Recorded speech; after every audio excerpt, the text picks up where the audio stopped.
बिस्मिल्लाहिर्रहमानिर्रहीम अस्सलातु वस्सलामु अला अशरफिल मुरसलीन इय्याका नअबुदु व इय्याका नस्तईन। तमाम देखने सुनने वालों को अस्सलाम वालेकुम। मैं हूं आपका मेज़बान चौधरी मुदस्सर मीर। आप देख रहे हैं यूट्यूब चैनल बखरुश ऑफिशियल। नाज़रीन, आज इस्लामाबाद में जबरी गुमशुदगी का एक अहम केस उसकी समाअत हुई, जिसमें अज़हर मशवानी के भाई जिसमें अज़हर मशवानी के भाइयों नईम धूल, जो कि प्रोफेशनल है, पीटीआई के वर्कर नहीं है, और उमर सुल्तान जो इमरान खान के कोऑर्डिनेटर हैं, इनको जबरी तौर पर गुमशुद किया गया, अगवा किया गया। इनके हवाले से अहम केस की आज समाअत थी। पाकिस्तान के अटॉर्नी जनरल मंसूर उस्मान अवान साहब जब पेश हुए, उन्होंने पेश होते ही अदालत को बताया, ये जस्टिस उमर फारूक साहब की अदालत है, कि 2-3 दिन पहले हाई लेवल एंगेजमेंट हुई है और कुछ और एलिमेंट्स हैं जिनकी वजह से ये लापता हुए हैं, और ये कैटेगोरिकली उन्होंने बताया है कि एजेंसीज के पास नहीं है। और उन्होंने कहा कि डेलीगेटेड टीमें जो हैं वो खसूसी तौर पर जिनको असाइन की गई हैं जिम्मेदारियां, वो टीमें अज़हर मशवानी के भाइयों को बाजियाब करवाने के लिए एक्टिव है। उम्मीद है कि हम जल्द बेहतर कंक्लूजन पर पहुंचेंगे और अज़हर मशवानी के भाइयों को बाजियाब करवा लेंगे। तो डॉक्टर बाबर अवान, जो कि अज़हर मशवानी के भाइयों के ये वकील हैं, उन्होंने अदालत को हक़ाइक़ बताते हुए कहा कि आमिर फारूक साहब ने शुरू से सवाल पूछा था कि ये मामला गुल हसन औरंगजेब की अदालत में चल रहा था। तो आमिर साहब से पूछा कि आमिर साहब ने पूछा कि कहां से अगवा हुए हैं, तो उनको बताया गया कि ये लाहौर से अगवा। तो बाबर अवान को लगा कि कहीं अब उमर फारूक साहब इस पे सवाल ना उठा दें कि ये काबिल समाअत है या नहीं। तो बाबर अवान साहब ने सारे फैक्ट्स बताए, क्यों लाहौर से पटिशन विदड्रॉ करनी पड़ी और इस्लामाबाद पटिशन करनी पड़ी है। अज़हर मशवानी के 2 भाई जो अगवा हुए, इनमें से एक के मोबाइल से अज़हर मशवानी से बात हुई और अज़हर मशवानी को थ्रेट किया गया और कहा गया कि आपको 3-4 चीजें करनी पड़ेंगी, जिसमें पहला तो यह है कि जबरी गुमशुदगी और इंसानी पाबंदियों के ऊपर जो ट्वीट्स हैं उन्हें डिलीट किया जाए, और 8 फरवरी के इंतखाबात के अंदर जो धांधली है के हवाले से उन्होंने ट्वीट्स किए हैं वो भी डिलीट करें, और इमरान खान का साथ छोड़ दें तो उनके भाई वो वापस आ जाएंगे। कुछ ऐसी और बाबर अवान साहब ने कहा कुछ ऐसी रबश चीजें हैं जो मैं अदालत के सामने बयान नहीं करता या नहीं कर सकता। बाबर अवान ने बताया अज़हर मशवानी की जो अहलिया है मां नूर अजहर, जब वो पेशावर एयरपोर्ट से गई तो इस वक्त ड्यूटी पर मौजूद FIA के अहलकार उनके खिलाफ तादीबी कार्रवाई शुरू हुई, और उस कार्रवाई का जो लेटर है उसमें लिखा गया कि अज़हर मशवानी की बीवी वो एक बड़ी इंटेलिजेंस एजेंसी को मतलूब थी, तुमने उसे क्यों जाने दिया। तो बाबर अवान ने कहा कि खुद FIA का डिपार्टमेंट है, उन्होंने शोकाज नोटिस में लिखा हुआ है अपने एम्प्लॉइज को अज़हर मशवानी की अहलिया इंटेलिजेंस को मतलूब थी, इसलिए इंटेलिजेंस एजेंसी के पास है अज़हर मशवानी के भाई। और बाबर अवान साहब ने कहा कि लाहौर से हमें इंसाफ नहीं मिला, हम अब इस्लामाबाद आपकी अदालत आए, हमने यहीं से इंसाफ लेना है। उमर फारूक साहब ने, जो अटॉर्नी जनरल ऑफ पाकिस्तान है, मंसूर उस्मान साहब अवान साहब, उन पर भरपूर एतमाद किया और उनकी तारीफें की, और कहा कि अगली समाअत पर तहरीरी रिपोर्ट जमा करवाएं कि अज़हर मशवानी के भाइयों की बाजियाबी के लिए इंटेलिजेंस एजेंसियों ने क्या क्या किया है, उसमें MI, SI, ISI, FA के उन्होंने क्या क्या किया है, ये रिटर्न रिपोर्ट दें। बाबर अवान ने कहा कि हमारे वज़ीर आला कहते हैं कि बलूचिस्तान के जो हालात है उन्हें एक SHO ठीक कर सकता है, तो अज़हर मशवानी के भाइयों को हवलदार बशीर ही बाजियाब करवा सकता है। बाबर अवान ने कहा कि हमारा मुल्क इस हद तक आजाद है कि कच्चे का डाकू यूट्यूब चैनल बनाते हैं और उसमें वो कहते हैं कि लाइक अस, शेयर अस, ये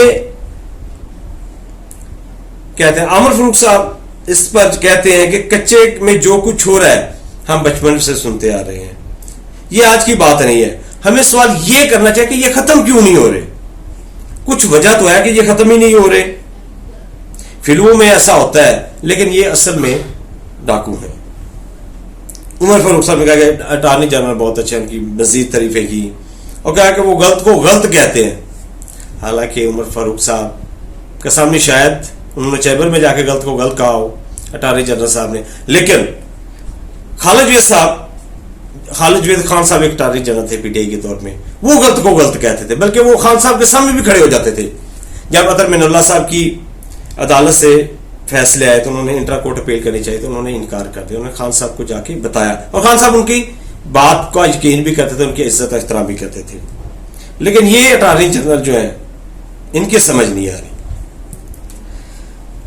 اچھا، اور اس کے بعد جو اٹارنی جنرل انہوں نے 10 دن کا ٹائم مانگا تھا، لیکن عمر فاروق صاحب نے اگلے ہفتے کی تاریخ دی ہے.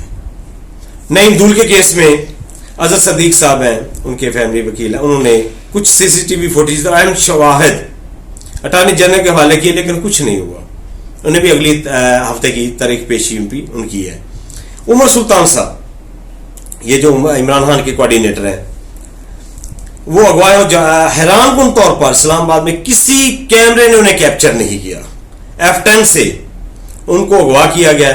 اسلام آباد سے شہری صحافی جبری طور پر اغوا ہو رہے ہیں، پوری دنیا کو کہتے ہیں کہ انویسٹمنٹ کریں، کوئی نہیں پکڑا جاتا، تو پھر دنیا کیسے انویسٹ کرے گی؟